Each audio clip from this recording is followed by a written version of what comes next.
Dito kami ngayon sa Barangay South Daang Hari. Yan. Kasama natin si Kuya Olan Bola. Yeah. And the rest of the crew. Pwedeng bumati. Siya.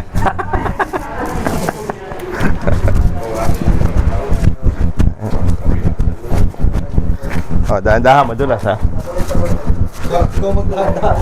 Magdahan sa basa. Yun o. Oo, Ebax. Papunta kami ngayon sa isang case na niluluto naming istorya. Ang istorya kasi nito, pinatay nung ama yung 11 months na batang lalaki.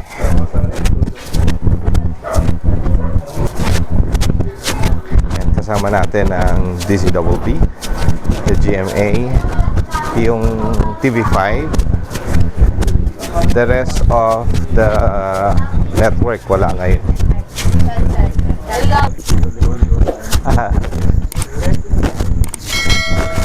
Hindi po man din ako nagdala ng ilaw. Yan.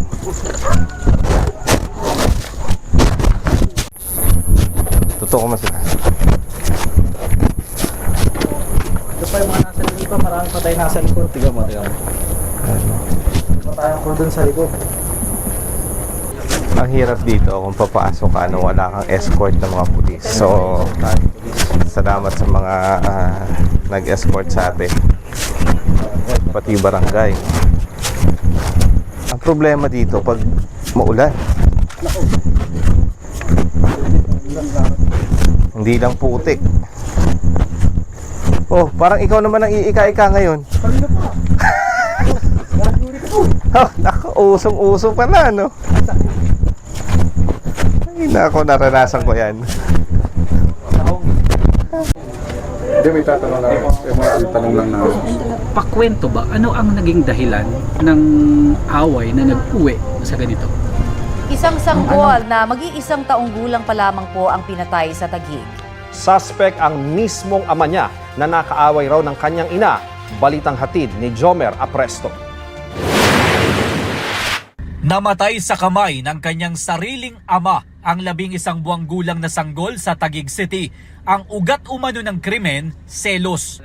Ayon sa pulisya, nagkaroon ng pagtatalo ang dalawa hanggang sa magkasakitan kaya umalis muna ang nanay ng sanggol. Nag-text itong lalaki doon sa babae na kapag hindi ka bumalik, papatayin ko itong bata. Makalipas ang ilang oras, nabalitaan na lang daw ng babae na patay na ang kanyang bunsong anak. Ang nangyari, tinakpan niya ng unan. After niya takpan ng unan, inupuan niya pa yung bata hanggang sa mamatay.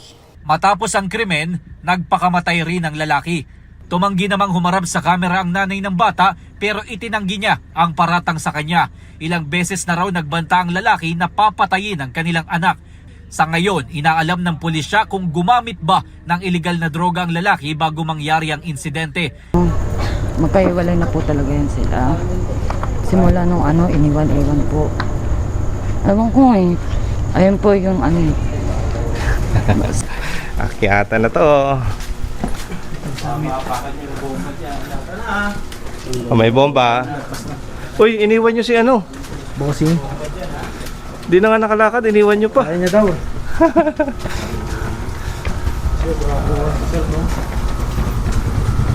Yabang ka po. Kung nagkataon pala ako, iniwan nyo. Hindi naman. Kung kaya mo, kasi sabihin mo kaya mo, kaya mo. Kung hindi, dito. Bibuhati ka namin ni Mark. Ako sa bahay, kung siya sa ulo. Nakulat ka rin.